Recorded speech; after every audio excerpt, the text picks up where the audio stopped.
Halo pemirsa, kali ini kita bakal bahas sesuatu yang keren banget nih, tentang awal mula munculnya organisasi-organisasi pergerakan nasional di Indonesia.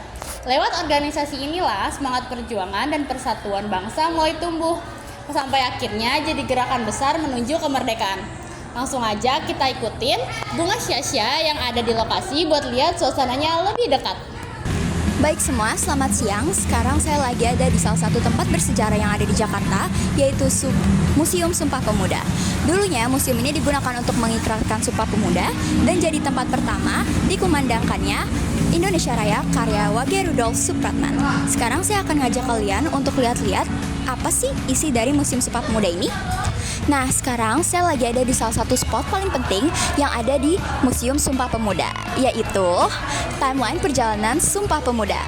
Di sini kita bisa melihat bagaimana perjuangan bangsa ini dimulai dari tahun 1908 dengan berdirinya Budi Utomo yang menjadi awal kebangkitan nasional, lalu berlanjut pada tahun 1912 dengan lahirnya Serikat Islam, dan 1925 dengan berdirinya pula organisasi pemuda yang semakin memperkuat semangat persatuan.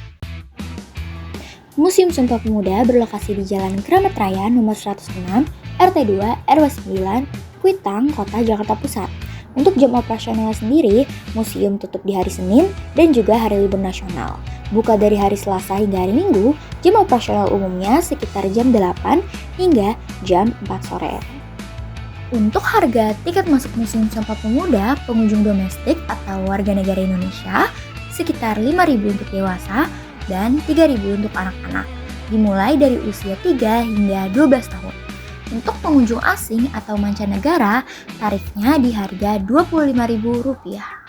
Nah, sekarang saya lagi berada di ruangan yang memperlihatkan pergerakan nasional lahir dan berkembang. Nah, di sini ada salah satu spot yang dimana menceritakan tentang arsip-arsip, dokumen, dan cerita-cerita dari pergerakan organisasi-organisasi pergerakan.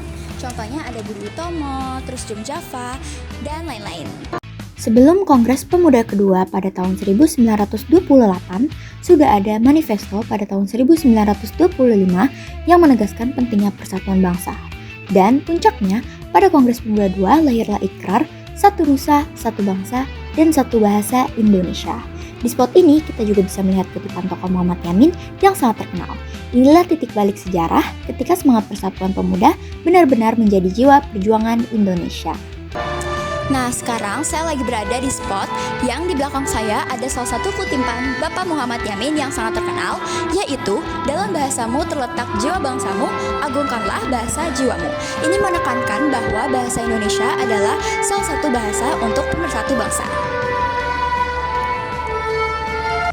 Oke baik, jadi sekarang saya akan menanyakan beberapa pertanyaan dimulai dari pertanyaan pertama. Spot apa sih yang paling disukai pengunjung kalau pengunjung datang ke sini?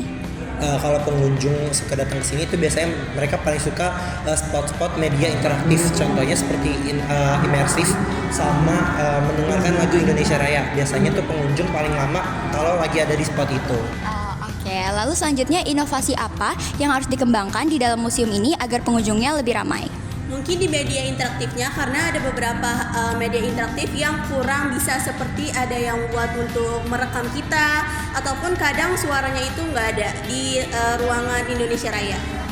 Oke, selanjutnya pertanyaan terakhir atau pertanyaan ketiga itu apa yang membuat museum ini lebih spesial daripada museum yang lainnya? Sebenarnya setiap museum tuh punya ciri khasnya sendiri dia. Pasti tiap museum tuh istimewa. Tapi mungkin yang bikin museum ini spesial yaitu dari peristiwanya, peristiwa Sumpah Pemuda sama dari gedung ini. Karena peristiwa Sumpah Pemuda tuh terjadi tepat di gedung ini.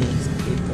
Oke, baik. Terima kasih. Pengunjung di Museum Sumpah Pemuda ini relatif sedikit karena dari tadi saya hanya melihat anak-anak muda yang memang datang ke Museum Sumpah Pemuda untuk merekam tugas video mereka.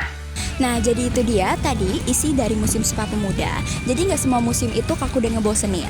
Di Museum Sumpah Pemuda ada banyak figura-figura tokoh terkenal dan banyak sekali hal-hal yang dapat kita pelajari. Demikian laporan dari saya, Syasha, dari Museum Sumpah Pemuda Jakarta. Kembali ke studio. Menarik banget ya laporan tadi. Dari sana kita bisa lihat gimana semangat para pemuda zaman dulu benar-benar luar biasa dalam memperjuangkan kemerdekaan. Semoga semangat itu bisa terus kita jaga biar generasi sekarang juga ikut berkontribusi buat kemajuan Indonesia. Saya Anissa Fatma, terima kasih sudah nonton dan sampai jumpa di segmen selanjutnya.